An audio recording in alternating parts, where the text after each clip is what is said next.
buenas noches, bienvenidos a este programa de Foro Jurídico que estamos transmitiendo los martes. Hoy vamos a platicar sobre lo que es la perspectiva de género y juzgar con esta perspectiva de género, un tema que nos podría parecer muy moderno a algunos, pero que los expertos que ya llevan un rato saben que no es tan nuevo. Muy bienvenidos a todos. Hoy tenemos con nosotros a la magistrada Bárbara Templos Vázquez. Ella es licenciada en Derecho por la UNAM, cursó la maestría y el doctorado en la Universidad Panamericana. Tiene una especialidad en Derechos Humanos y Justicia Administrativa impartida por el Centro de Estudios del Tribunal Federal de Justicia Administrativa. Cuenta con diversos cursos y diplomados en Derecho Procesal Constitucional y Juicio Contencioso Administrativo. En el ámbito profesional, tiene más de 27 años colaborando en el sector público. Ha laborado en la Asesoría Legal de la Presidencia de la República, en la Consejería Jurídica del Ejecutivo Federal, donde se desempeñó como directora general adjunta de Instrumentos Presidenciales y Consultas, y también como directora general de Consulta y Estudios Constitucionales. En el 2011 fue nombrada por el Senado de la República como magistrada de la Sala Regional del hoy Tribunal Federal de Justicia Administrativa. La magistrada Templos ha sido premiada en 9 ocasiones con el concurso de sentencia con perspectiva de derechos humanos y género del Tribunal Federal de Justicia Administrativa, siendo la última en el 2024. También fue finalista en el 2022 en la convocatoria del Poder Judicial Federal a la medalla María Cristina Salmorán de Tamayo al mérito judicial y por juzgar con perspectiva de género interseccional. Buenas noches, magistrada, bienvenida. No se escucha, magistrada, tienes tu micrófono apagado. Perdón. Muy buenas noches, Jackie, ¿cómo están? Muchas gracias a Foro Jurídico por invitarme a esta charla, pues que espero que sea amena para toda la audiencia. Gracias, magistrada. También tenemos con nosotros al maestro Guillermo Hernández Acosta. Guillermo es licenciado y maestro en Derecho por la Universidad Nacional Autónoma de México, donde también ha cursado especialidades en Administración con enfoque al Consejo de la Judicatura Federal y en Derecho del Trabajo y Justicia Laboral en la Escuela Federal de Formación Judicial. Cuenta con diversos diplomados y cursos relevantes para el desempeño jurisdiccional. En Quintana Roo, ha sido docente en el Instituto de la Judicatura Federal, en la Universidad Anáhuac, en la Escuela Superior de Leyes, en la Universidad Humanitas, por mencionar algunas de las tantas instituciones donde ha impartido clases. Participó como experto en el grupo formador de formadores, capacitando jueces del Tribunal Superior de Justicia de la Ciudad de México en el nuevo sistema de justicia laboral. Guillermo tiene una amplia experiencia y trayectoria de más de 24 años en el Poder Judicial Federal, donde se ha desempeñado como oficial jurisdiccional, actuario judicial, secretario de juzgado de distrito y secretario de tribunal colegiado de circuito. Actualmente es el representante del Consejo de la Judicatura Federal ante la Comisión de Conflictos Laborales del Poder Judicial de la Federación. Bienvenido, Guillermo. Gracias, buenas noches. Muchas gracias por la invitación. Y también tenemos con nosotros, para los que no lo conocen, al maestro Julio Guillén, quien es nuestro especialista de lujo en temas de derechos humanos. Él fue consultor externo en la Oficina de las Naciones Unidas contra la Droga y el Delito en México, en el marco del Programa de Fortalecimiento para la Seguridad de Grupos en Situación de Vulnerabilidad. Ha sido consultor para la organización Atlas Free. Es asesor jurídico de la víctima en la reclamación 22-2017 de la Comisión Nacional de Derechos Humanos en contra de la Fiscalía General de la República con motivo de la violación de los derechos humanos de una mujer trabajadora en esa institución. Es coautor de la situación del acceso a la justicia en abuso sexual infantil en el Estado de México. Muy buenas noches, Julio, bienvenido con nosotros. Hola, Jackie, buenas noches. Y buenas noches, Bárbara y Guillermo. Pues antes que nada me gustaría preguntarles, con la amplia experiencia que tienen ambos, comentarles que a raíz de unos programas pro bonos que se ha estado trabajando con Foro Jurídico, ahora nuestros programas no solamente llegan a especialistas jurídicos, a abogados, sino que cada vez tenemos una base más amplia de personas que ven nuestro canal de YouTube, que nos ven en Facebook Live. Entonces quisiera pedir que les platicaran un poquito qué es la perspectiva de género. Bueno, que nos platicaran a todos, porque son palabras que usamos mucho a veces por estar en tiempos de vanguardia, pero que no necesariamente todos sabemos a qué se refiere. No sé, Bárbara, si nos quieras comentar qué es la perspectiva de género. Claro que sí, Jackie, con mucho gusto. Bueno, pues la perspectiva de género es un método de análisis que va más allá de tener en cuenta la categoría del sexo de las personas. Esto que conocemos como el binarismo entre las personas, entre hombre y mujer. O sea, diferencia lo que es hombre o mujer, pero esto se hace exclusivamente considerando las características biológicas de las personas.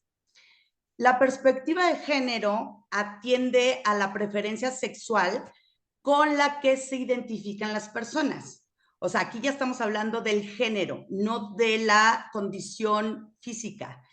Y esta identificación de género, pues es lo que vemos comúnmente o que se ha conocido como la comunidad LGBTI+. El lesbianismo, las personas gays, las personas bisexuales, las personas trans, eso es lo que significa LGTB y más, ¿no? Y es decir, lo que hace la perspectiva de género es diferenciar o reconocer la diferencia de géneros, que no de sexo, ojo. Aquí esta diferencia es muy importante. Ahora bien, la perspectiva de género surge por la necesidad de contar con una visión especial, digamos, que abarque todas las realidades sociales de las personas que se presentan pues en el desarrollo de sus vidas, en cuanto a sus expectativas de vida, en las oportunidades que se les presentan o bien en el ejercicio de sus derechos. Como método de análisis, la perspectiva de género, yo les puedo decir que es útil para todas las áreas del conocimiento y no solo para una en particular. Esto significa que se puede aplicar digamos, en las carreras de medicina, de psicología, de criminalística, de economía, ¿no? Es decir, no es un enfoque exclusivamente para determinadas materias.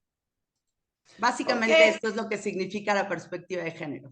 Yo te preguntaría, Guillermo, un poco en esta parte que nos platicó Bárbara hablando de la diferencia o lograr ver más allá de las preferencias sexuales. Yo quisiera que tú nos platicaras un poquito más también esta parte de los roles tradicionales, porque pues para mí un poco esta modernidad lo que hace es decir, el rol tradicional de una mujer, el rol tradicional de un hombre, no nada más en cuanto a nuestras preferencias, sino en nuestro desempeñar en el día a día. No sé si tú nos pudieras ahondar un poquito más en esa parte, Guillermo. Sí, claro. Mira, aquí hay una manera muy sencilla de entender lo que es la perspectiva de género. Aludiendo a las palabras de un ilustre profesor, el doctor Rosales, nos dice, son unos lentes. La perspectiva de género son unos lentes que se tiene que poner el juzgador cuando analiza un caso.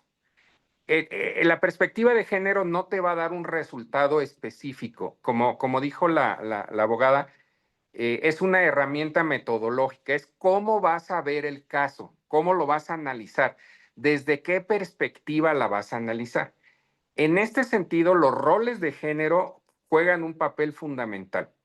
Históricamente, el género femenino ha sido catalogado con ciertos roles relacionados con el deber de cuidado, relacionados con el deber de atención del domicilio, etc.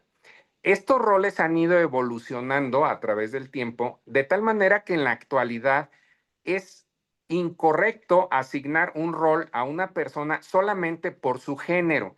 Y es precisamente lo que se hace cuando se emite una resolución.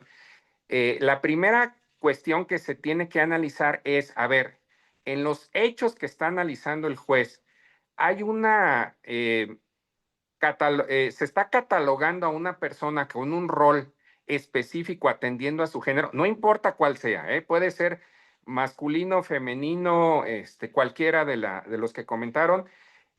porque incluso hemos tenido casos donde es el hombre el que está realizando estas funciones y se aplica la perspectiva de género.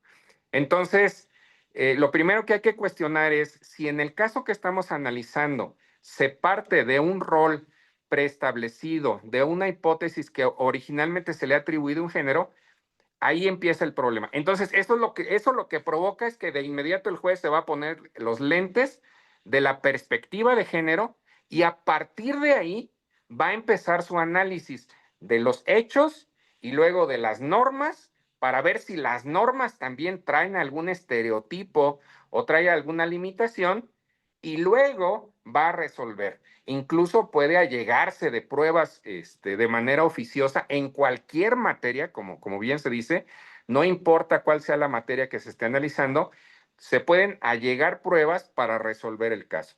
El resultado es indeterminado, no sabemos cómo va a ser, porque esta es nada más una herramienta metodológica. Pero yo creo que la manera que yo lo he entendido y me ha ayudado mucho es así, son unos lentes. Hay que ponernos los lentes de la perspectiva de género y a partir de ahí ver el asunto con esa visión, con esos lentes, con ese filtro que tenemos y emitir la resolución correspondiente. Ay, qué interesante esta analogía para que podamos entender un poco más. No sé, Julio, tú qué nos quisieras comentar, ya que tú estás mucho más intrometido en estos temas del género y los derechos humanos.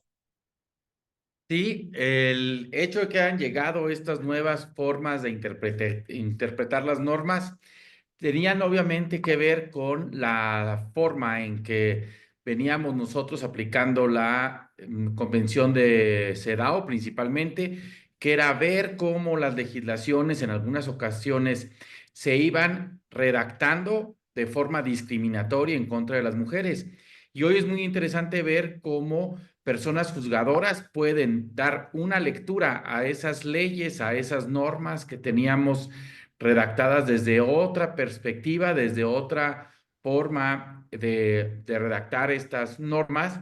Y hoy en día les da una interpretación mucho más integral, una interpretación en las cuales acompañan, obviamente, todo este marco internacional de derechos humanos de las mujeres, en algunas ocasiones que da, por supuesto, muchísimo gusto leerlos, cuando también incorporan las recomendaciones generales del Comité de la CEDAW, por ejemplo, o de Belén do Pará, de MESECBI. Es decir, hoy en día los jueces permiten que estas legislaciones a favor de las mujeres, los jueces y las juezas, por supuesto, puedan estar como legislaciones vivas que se van transformando y se van aplicando a casos específicos y creo que es muy interesante estos temas, Jackie.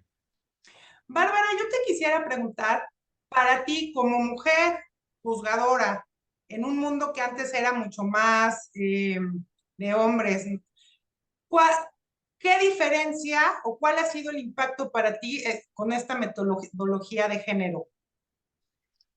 Bueno, el impacto es diametralmente podría decir yo, del negro al blanco, porque juzgar con perspectiva de género puede cambiar radicalmente la decisión judicial. Es decir, puede cambiar la vida de personas si tú, como dijo el maestro Guillermo, te pones esas gafas especiales para ver un caso concreto con su contexto apegado a la realidad social que vivimos en nuestro mundo, ¿no? Eso hace que tengas una visión distinta a lo largo de hacer un análisis de esa metodología que estamos platicando.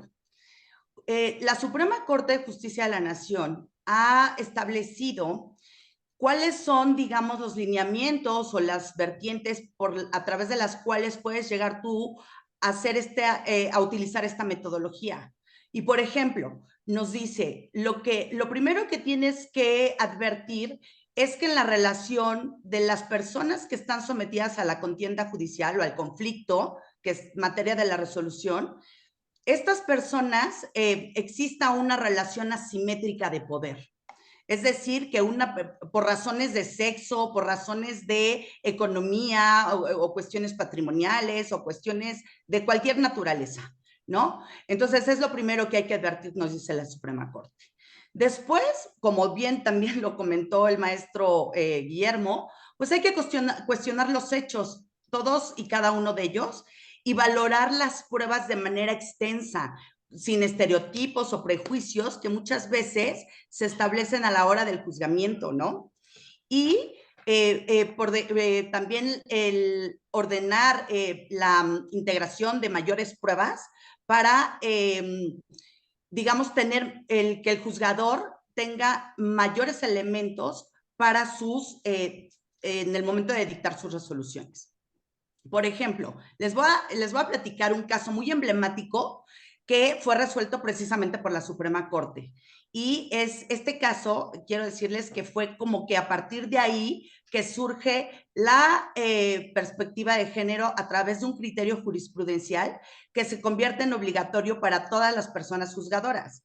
Y hablo desde jueces, ministros, magistrados, desde luego los jueces locales también están obligados todos a realizar esta perspectiva de género. Y ojo, no necesariamente lo tiene que solicitar la persona que acude a un juicio demandando la vigencia y la garantía de sus derechos humanos. Este caso fue muy conocido y voy a decir el nombre de la persona víctima. Es una persona que fue víctima de feminicidio y voy a decir el nombre porque su mamá, que fue quien llevó a cabo este asunto a la corte, ella ha manifestado en diversos foros que no le importa esta protección de datos personales de su hija, porque lo que ella quiere es que se conozca lo que se resolvió en el caso de su hija y que todo el mundo lo conozca y que sepan, porque es como un legado, desafortunadamente, pues que ella dejó para que se implementara esta visión y estos métodos para juzgar todas las causas que se someten a los jueces. Resulta que esta persona se llamaba Mariana Lima, era una mujer joven, abogada, y estaba casada con una persona en Ministerio Público. Esta persona apareció sin vida en su hogar por un aparente ahorcamiento. Cuando se inicia la investigación, las técnicas tradicionales de investigación llevaron al Ministerio Público y al equipo que llevó a cabo la investigación a determinar que lo que se había cometido era un suicidio voluntario por parte de la víctima, por parte de Mariana. Y al término de la investigación, pues lo que determina es no ejercer la acción penal. Ante esta determinación, la madre y su padre y sus amigas y sus hermanas de Mariana Lima se quedaron muy inconformes porque ellas en todo momento dudaban que Mariana hubiera sido capaz de cometer un suicidio. Sí, era una mujer que estaba sometida en un ámbito de violencia en su hogar, en su relación matrimonial, y ellos conocían estas violencias y los tratos de violencias que cometía su marido en contra de ellas. Entonces, estas cuestiones las manifestaron y decían, no, es que tienen que investigar sobre esa situación. Inconforme con el no ejercicio de la acción penal, la madre de Mariana Lima interpone un juicio de amparo y logra que el juez de distrito le conceda el amparo, pero fue únicamente solo para ordenar que la investigación continuara, es decir, que se dejara sin efectos el no ejercicio de la acción penal. Sin embargo, estas cuestiones que ellas platicaron de su contexto de violencias no fueron valorados por el juez de distrito y es por esa razón que la madre de Mariana interpone un recurso de revisión ante la Suprema Corte de Justicia de la Nación, quien decide atraer el caso. Y ya la Suprema Corte de Justicia, en efecto, hace un análisis de todas las circunstancias y fíjate qué importante.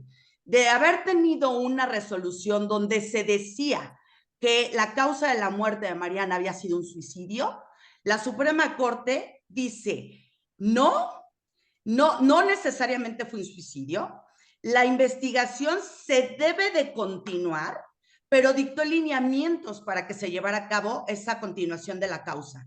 Y entonces ordenó, entre los lineamientos que ordena, es que se reiniciaran las labores de investigación, pero uno de los aspectos que tenía que sí o sí realizar la autoridad ministerial era investigar al esposo, porque todas las circunstancias que estaban aledañas al caso, las evidencias, cómo se manejó toda la escena del crimen y demás, hacían o daban elementos para pensar que había sucedido otra situación.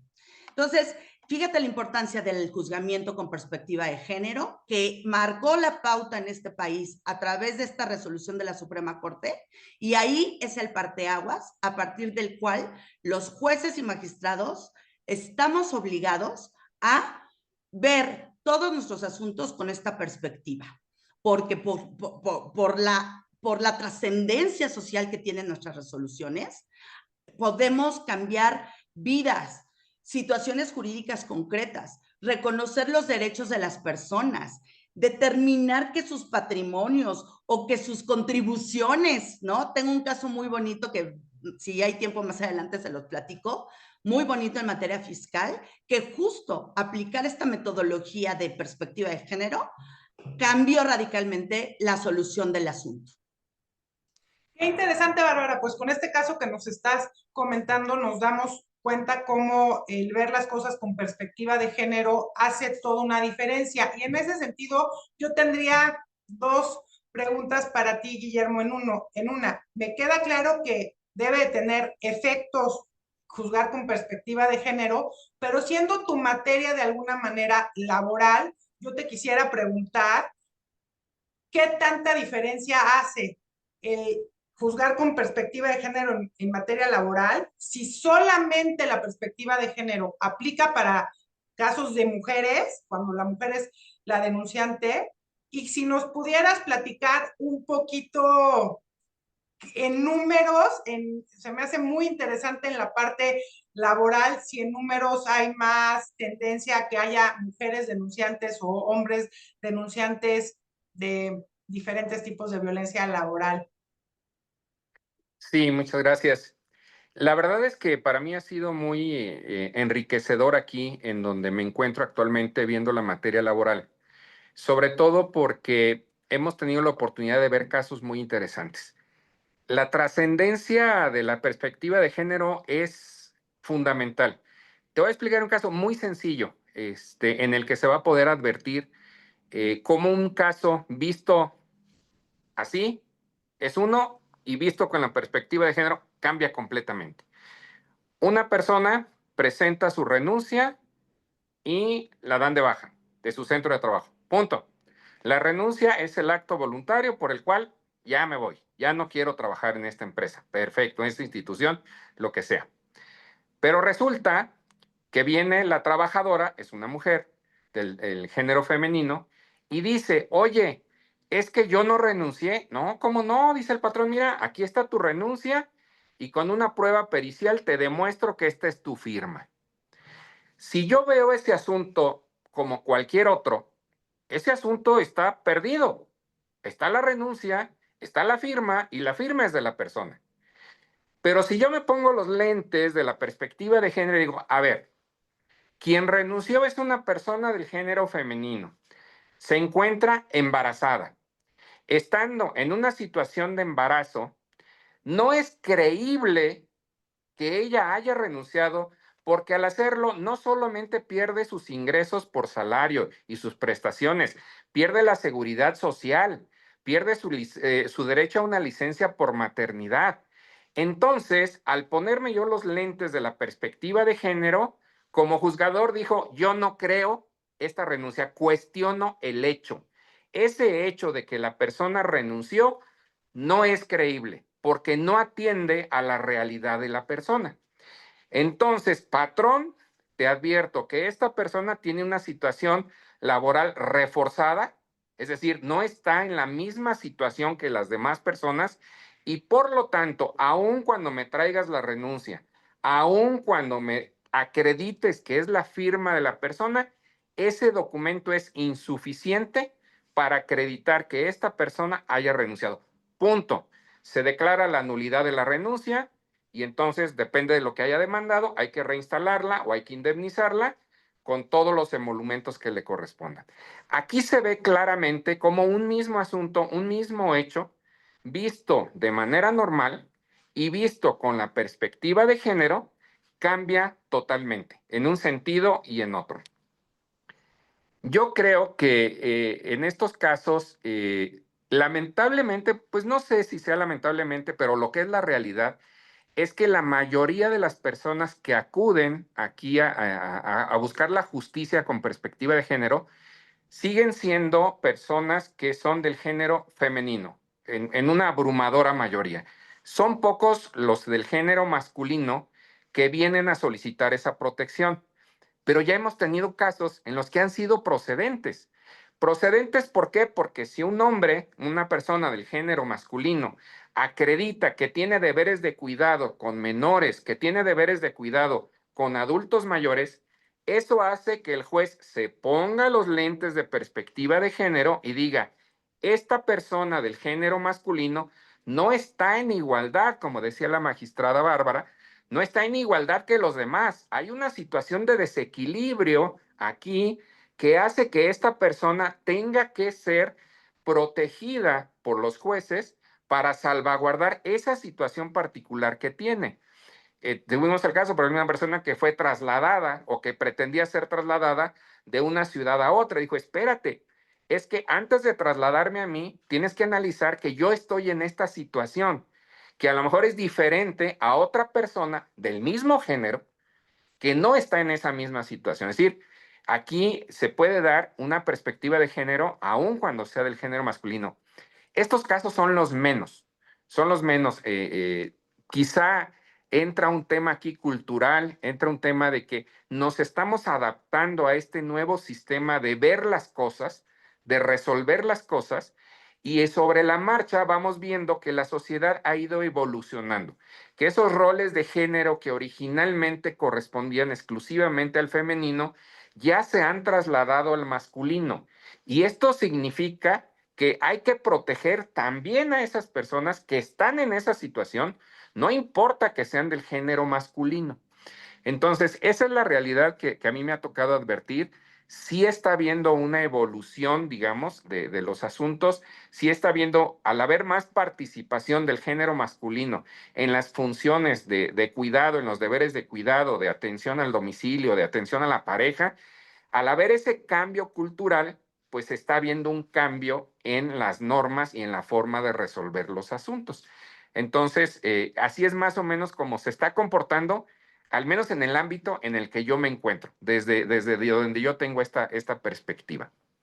Qué interesante, Guillermo. Pues me venía a la mente ahorita en lo que comentabas, pues a lo mejor el caso de un padre de familia que fuera viudo, que estuviera a cargo de sus hijos y pues al final también no por el simple hecho de ser hombre, no tiene necesidades, ¿no? Porque está desempeñando funciones a favor al cuidado de los niños. No sé, Julio, qué comentarios te valgan estos interesantes casos que nos están abriendo los ojos a cuestiones más aterrizadas de qué es la perspectiva de género. Sí, yo me quedo con algunas dudas que me gustaría preguntarles tanto a Bárbara como a Guillermo. Primero, preguntarle a Bárbara, sobre todo porque no todas las personas que hoy nos están escuchando pudieran ser abogadas, abogados, y aún siendo de licenciados y licenciadas en Derecho, a veces conocer estos casos en los cuales se está aplicando la perspectiva de género son más fáciles de entender cuando tenemos ejemplos en concreto como los que ustedes nos han podido exponer esta noche. Y yo preguntaría, en la materia administrativa, ¿cómo se han ido integrando, cómo se ha ido integrando la perspectiva de género en las resoluciones? Y en este caso que platicabas, que parece muy interesante, en casos de materia fiscal, ¿cómo juzgar con perspectiva de género, Bárbara? Gracias, Julio. Claro que sí. En efecto, fíjate que cuando, digamos, hace algunos años, cuando arrancó esta corriente en los juzgadores para aplicar esta metodología, en el contencioso administrativo había mucha resistencia a decir o a sostenerse que era una materia que de ninguna manera se podía presentar un tema de esta naturaleza porque finalmente, pues, ¿cómo lo puedes hacer en un tema fiscal o en un tema administrativo? Eso pasa en la materia civil, con los derechos de sucesión, o eso pasa en el derecho familiar, con los divorcios y las pensiones alimenticias, y etcétera, ¿no? O en la materia penal, ¿no? Que es como el ejemplo por excelencia donde se aplica la perspectiva de género. Sin embargo, yo siempre fui una convencida de que a partir de la reforma de 2011, que reconoce los derechos humanos de carácter internacional y que se constitucionalizan en nuestro régimen jurídico mexicano, pues el hecho de que estén atravesados los derechos humanos de las personas, de los justiciables, para cualquier causa jurisdiccional, en donde está atravesada la obligación de garantizar ese derecho humano, de protegerlo y en caso de que sea vulnerado, pues de ordenar su reparación en los términos en los que sea necesario. Y les voy a platicar un caso que les decía yo muy bonito, porque pues sí generó, digamos, algunas levantadas de ceja y algunos comentarios de mis colegas, y tenía que ver con esto. Era un contribuyente donde él estableció como garantía de su actividad económica, estableció como garantía su patrimonio, que consistía en un departamento. Ese departamento lo tenía en la relación que estableció con su pareja, y esta relación era de concubinato. Cuando viene el fincamiento de un crédito fiscal en contra de este contribuyente, él dice, sí, pues yo ya te señalé cuál es la garantía, y la garantía es mi departamento, ¿no? Y su concubina es la que viene al juicio de nulidad para manifestar con nosotros que ella tenía derechos sobre la garantía que la autoridad fiscal, el SAT concretamente, quería ejecutar, quería embargar y quería ejecutar sobre ese departamento que era de su propiedad, al mismo tiempo que el de su concubino, que era el contribuyente obligado. Déjenme decirles que el primer proyecto que a mí me elabora uno de mis colaboradores era sobreseyendo el asunto, pero ya lo habíamos admitido y estábamos esperando más elementos de la autoridad para que nos dijera, a ver, ¿por qué tú crees que esta persona no tiene interés jurídico? Y nos vino a hacer unas manifestaciones el SAT de por qué a su consideración la mujer no tenía derechos patrimoniales o de propiedad respecto de este inmueble. Y no nos justificó absolutamente nada. Simplemente eran afirmaciones dogmáticas, y entonces el primer proyecto que me presenta mi proyectista era en el sentido de sobreseer el juicio, es decir, para las personas que no son abogadas, es dar por finiquitado el juicio.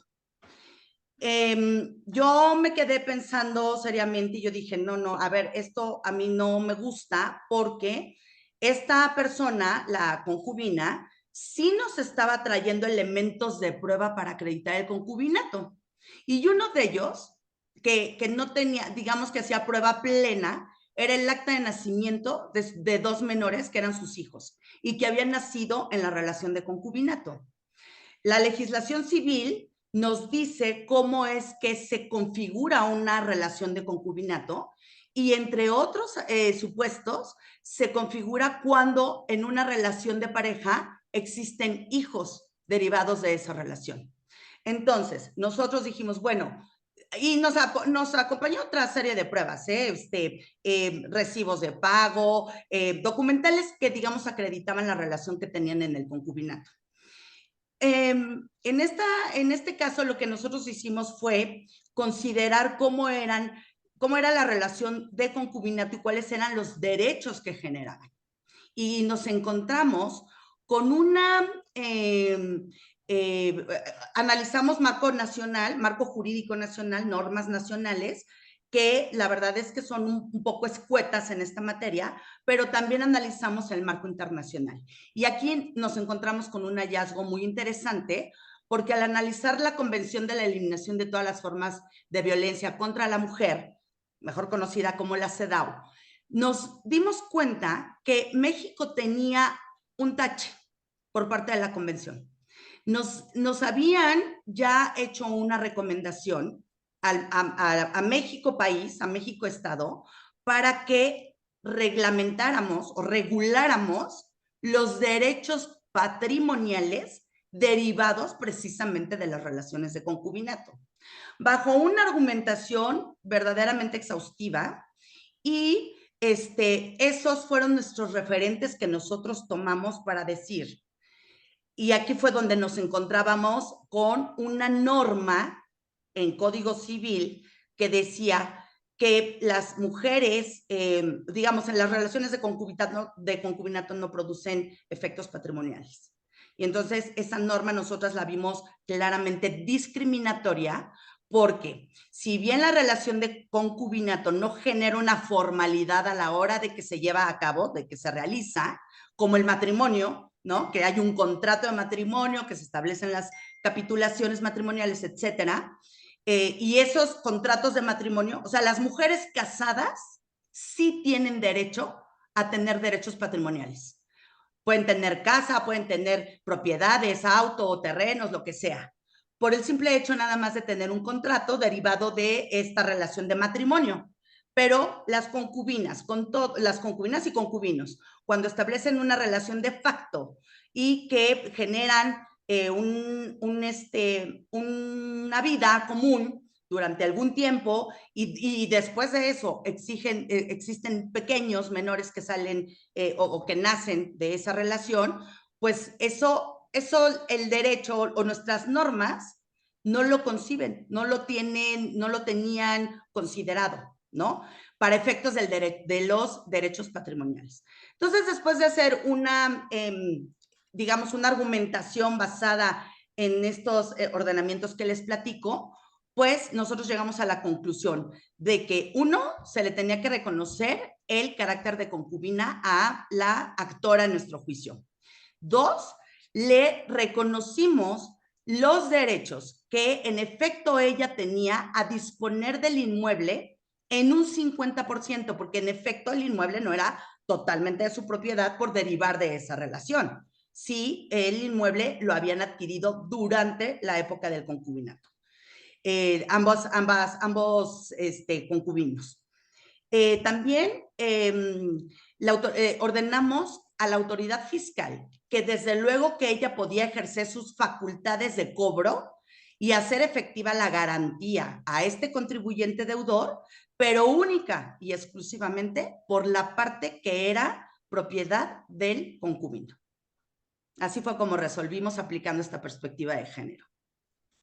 Muy interesante, Bárbara, cómo poder ir integrando los derechos de las mujeres cuando pueden estar en una relación, como lo ha señalado la Suprema Corte, que pudiera ser de matrimonio o de un concubinato, y en las cuales puede haber una coexistencia de estos derechos, y sobre todo lo más interesante, que estén frente quizá a una posibilidad de cobro por parte de la autoridad tributaria. Muchas gracias.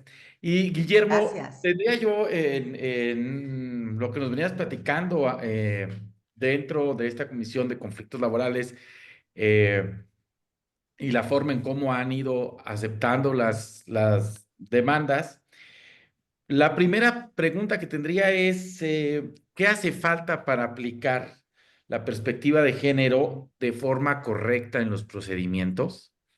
Y a la par de esto, si es un problema para analizar si esto es un problema de leyes, es un problema de capacitación o un problema de compromiso de las personas juzgadoras con los derechos humanos. Es decir, cómo entender como ciudadanos y ciudadanas por qué a veces sí llegan a aplicarlo y por qué a veces no, la perspectiva de género en una sentencia y en un procedimiento.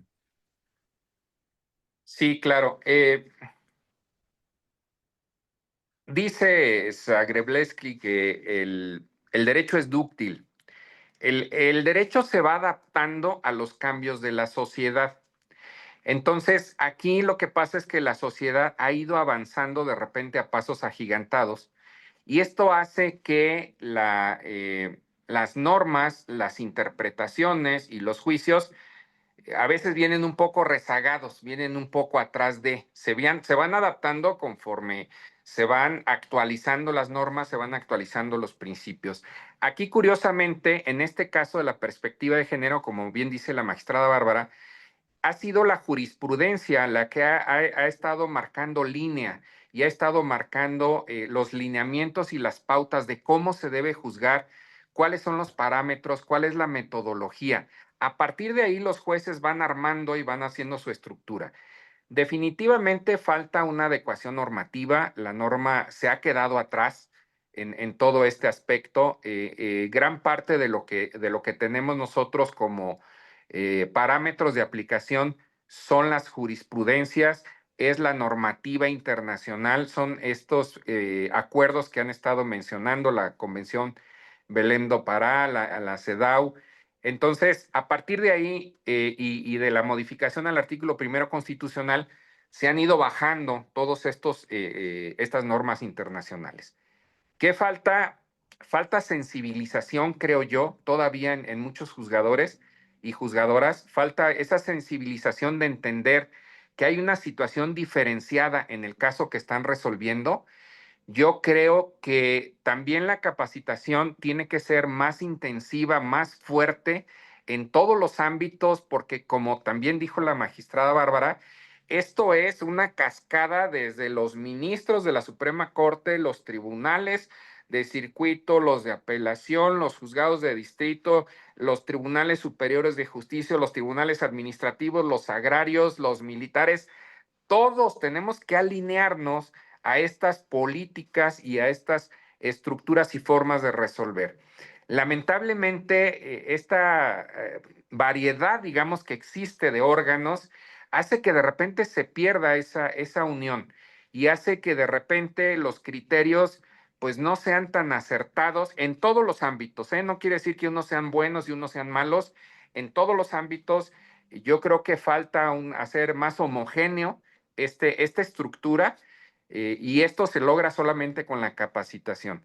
Ahorita, como sabemos, el Poder Judicial Federal está atravesando un proceso de convulsionado, está convulsionando al Poder Judicial y creo que es un buen momento para replantearnos esto y precisamente que los jueces, los magistrados que lleguen a ocupar los cargos que se necesitan, tengan esta sensibilidad. Yo creo que eso es algo en lo que debe hacerse mucho énfasis, en que tengan esta sensibilidad, tengan este conocimiento, tengan esta facilidad para quitarse y ponerse los lentes, porque de repente también hay un abuso.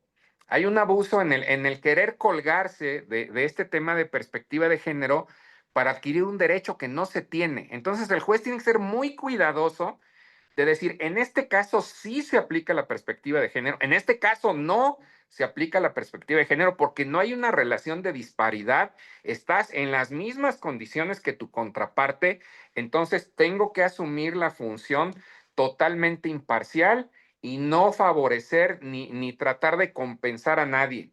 Entonces, yo creo que eso es lo que faltaría, sensibilización, actualización normativa y desde luego un compromiso generalizado de todos los órganos, de todas las entidades, de todos los niveles, de todos los fueros, de todas las materias, para que todos vayamos en un mismo sentido.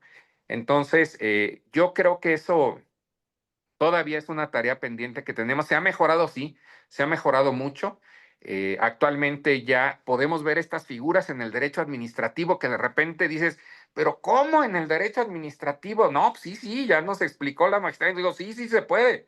En el derecho laboral es pan de cada día la perspectiva de género, tanto en el aspecto de que sí se da como en el aspecto de que no se da y quieren meter la perspectiva de género para obtener algo que legalmente no les corresponde. Entonces, yo creo que estos serían los retos principales en este tema. Muchas gracias, Guillermo. Y es muy interesante el conocer estos puntos de vista porque el señalar que son los juzgadores, personas que a veces pueden tener una poca sensibilidad, es como podemos nosotros ir entendiendo por qué en algunas ocasiones algunas sentencias tienen que pasar hacia un tribunal de alzada, hacia una revisión, hacia ser analizado desde otras ópticas, justamente por esta falta de sensibilización, aunque pudiéramos nosotros decir es algo que vemos todos los días en el periódico, todos los días podemos escuchar exigencias sobre esta necesidad de juzgar con perspectiva de género, de proteger a aquellos grupos en situaciones de vulnerabilidad y de darle los mecanismos efectivos para poder acceder de manera igualitaria a la justicia. Sin duda, esta parte humana que tiene que ver con esta valoración de los hechos, del contexto, juega un papel muy importante que en algunas ocasiones puede tener un impacto bastante grave en algunas personas que buscan justicia, ¿no? Muchas gracias. Pues ya estamos en nuestra recta final, pero a mí me gustaría hacer nada más como una reaclaración de lo que nos han platicado. Yo entiendo, uno, que no es necesario que la persona que acude a la justicia pida que sea juzgado con perspectiva de género por un lado, pero por el otro también está en la libertad del juzgador de que aunque haya sido solicitada esta perspectiva de género, si ve que no es un caso en el que aplique, pues no aplicarla a pesar de que haya sido solicitada. Y yo estamos ahora sí que en la recta final, en los últimos 10 minutos, pero yo tendría una duda, comentario para ambos. Me queda claro en los casos que nos han hablado que pues lo que se ha hecho es discriminar por género o discriminar o que quede sentado por un rol, pero mi pregunta sería un poco en lo que al principio nos platicó la magistrada Bárbara.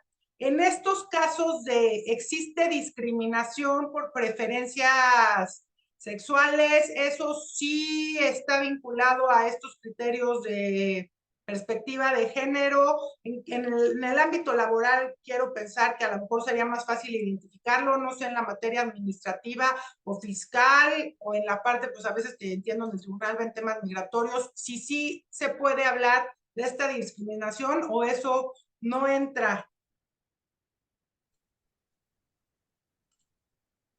Magistrada. Sí, perdón, no, desde luego que entra.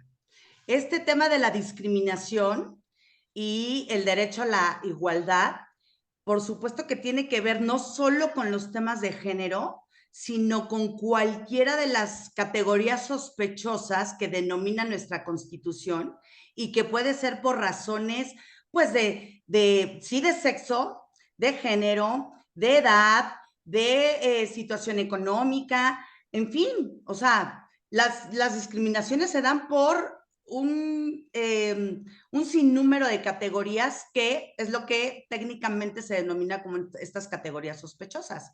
Entonces, esta situación de juzgar con esta sensibilidad de advertir la discriminación y las situaciones de desigualdad entre iguales o situaciones de discriminación entre desiguales, por supuesto que se presentan no nada más por el género, se presentan por todas estas situaciones de vulnerabilidad que pueden presentar las personas. Y entonces, por ejemplo, en la materia administrativa, desde luego que nosotros hemos hecho juzgamiento con perspectiva de derechos humanos, que es distinto el juzgamiento con perspectiva de género. El juzgamiento con perspectiva de derechos humanos tiene que ver con todas las demás categorías o las demás situaciones de vulnerabilidad que presentan las personas. Por ejemplo, tú preguntabas los migrantes. Tengo un asunto muy bonito donde resolvimos la situación de un migrante que solicitaba una calidad de refugio a nuestro país, porque él venía perseguido me parece que era El Salvador, de donde él venía, en su origen, y él estaba siendo perseguido por una situación de su preferencia sexual, ¿no? Esta persona era gay y su comunidad no le gustaba a las personas que tenía esa preferencia sexual. Y eso nos llevó a conjuntar la perspectiva de género con la perspectiva de su situación de migrante. Y es que la perspectiva de género tiene un factor que se le llama técnicamente de interseccionalidad. ¿Qué significa? Que la persona vulnerable puede tener diversas situaciones o características de vulnerabilidad. Por ejemplo, esta persona que era migrante, que era gay, ¿no? Que era pobre, no tenía manera de subsistir y por eso salió huyendo de su país de origen. Nosotros, cuando conocemos el caso, la Comisión de Refugiados le niega la calidad de refugio y esa resolución de negativa llega con nosotros y nosotros analizando todas estas circunstancias, desde luego que se la concedimos. Porque la razón por la que se le negaba era porque no había demostrado que era perseguido por esa situación. Pero una persona, nosotros al hacer el análisis y toda la argumentación también basada en la Convención de Viena, en las convenciones internacionales en materia de refugiados, cuando hacemos todo el escrutinio y la argumentación jurídica, decimos, nos ajustamos a un principio que establece una de las convenciones, ahorita no recuerdo exactamente el nombre del principio, pero significa que las personas que están en tránsito salen con una mano adelante y una mano atrás. No tienen documentación, no tienen teléfonos, no tienen dinero, no tienen nada. ¿Cómo una persona que viene huyendo bajo estas circunstancias, la deshumanización para tratar esas situaciones nos llevan a decir, pues como no me lo demuestras, te devuelvo a tu país? Y saben, las consecuencias son fatales. Entonces, desde luego que la perspectiva de género se puede ver interseccionada con otras categorías y entonces ahí se puede mezclar un juzgamiento con perspectiva de derechos humanos si es que se da la situación de género, pero si no, exclusivamente un juzgamiento con perspectiva de derechos humanos, de protección y garantía de los derechos humanos. Muchas gracias, Bárbara. Qué interesante. Nos estás abriendo los ojos a toda esta parte tan puntual que hay de derechos humanos, no nada más de género. No sé, Guillermo, si tú nos quieras platicar en tu ámbito, ¿cómo has vivido esta parte? Sí, claro. Exactamente como dice la magistrada, aquí hay un tema de interseccionalidad, porque muchas veces convergen en una misma persona diversas situaciones de vulnerabilidad por su condición de género. Efectivamente, como originalmente se planteaba, el género no protege a un género en particular, es cualquier género, siempre que esta situación coloque a la persona en una situación de desequilibrio con la otra.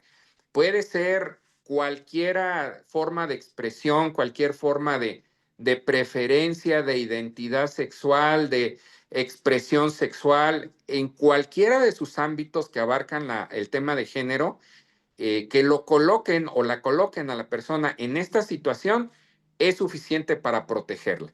El derecho, las instituciones, los jueces, las juezas, los magistrados tienen que hacerlo oficiosamente. Aquí yo me gustaría nada más recomendar que la Suprema Corte de Justicia de la Nación ha establecido unos manuales y unos protocolos para juzgar con perspectiva. Y aquí es donde entra lo que dice la magistrada. Hay perspectiva de género, perspectiva de derechos humanos, perspectiva de personas migrantes, perspectiva de la niñez, perspectiva de adultos mayores. Y aquí nos da lo interesante de estos manuales que están a disposición de todo el público, es que nos dice cómo identificar estos casos. Nos dice, a ver, esta es la normativa nacional y esta es la normativa internacional que aplica. Estos son los criterios que tienes que tomar en cuenta para identificar si tu caso califica para ser analizado con esos lentes. ¿Cuál es la perspectiva? La que sea una, dos o las que sean, porque pueden efectivamente confluir más de alguna. Y luego te dice qué herramientas metodológicas vas a utilizar entonces para resolver el caso. Esto lamentablemente luego no tiene la suficiente difusión para que todas las personas que estamos involucrados de alguna manera en juzgar o en proteger desde el litigio o desde la mismo sufrimiento, porque luego las personas que son sujetas de estos actos discriminatorios, pues no conocen toda esta normativa que está ahí para protegerlos. Entonces, yo los invito a que acudan a estos manuales, a estos protocolos que están en la página de la Suprema Corte de Justicia de la Nación. Nos sirven a todos los que somos operadores del derecho desde cualquier ámbito, incluso desde el ámbito personal que nosotros necesitemos, académico, jurisdiccional, en todos los que tenemos. Yo creo que es tiempo de que nos unamos, siempre lo he dicho en todos los foros donde he estado, no importa el fuero, no importa la materia, no importa desde qué perspectiva estés operando el derecho, todos estamos del mismo lado y todos jalamos para el mismo lugar, que es la impartición de justicia. No somos enemigos, no somos superiores, no somos compañeros desde cada quien desde su trinchera y todos nos podemos retroalimentar y nos podemos capacitar a través de pláticas como estas, a través de cursos, a través de diplomados, maestrías, lo que sea, utilizar todos los foros posibles para que tengamos estas oportunidades de expresarnos, de dar a conocer qué es lo que ofrece el derecho y cómo podemos proteger de mejor manera a las personas. Creo que eso es lo más importante. Muchas gracias, Guillermo. Pues justo con este comentario que estás haciendo a mí antes de un comentario final de Julio, me gustaría que nos platicaran los dos dónde podemos consultar los criterios con perspectiva de género, si hay publicaciones mensuales o cómo mantenemos informados, si a través de las páginas de internet de las instituciones, o sea, cómo le podemos hacer los ciudadanos de a pie y los abogados para estar al día en estas cuestiones de perspectiva de género, en los criterios más que en las cuestiones, los criterios judiciales. Bárbara. Sí, bueno, yo los puedo invitar a que, pues desde luego, toda la doctrina jurisprudencial emitida por el Poder Judicial, eso nos da mucha luz, mucha dirección, además de que pues, nos obliga, ¿verdad?, a acatar esas resoluciones y esas visiones.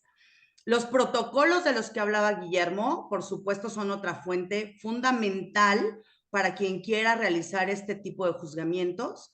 Yo también los puedo invitar al repositorio de sentencias de mi tribunal, el Tribunal Federal de Justicia Administrativa. Ahí contamos con una comisión para la igualdad de género. En el micrositio de la comisión tenemos un link un link que va a toda la normatividad en materia de igualdad de género y tenemos ordenamientos internacionales, leyes nacionales, desde luego la Constitución, leyes nacionales y una gama casi completa, diría yo, de todos estos ordenamientos que regulan cómo realizar la perspectiva de género.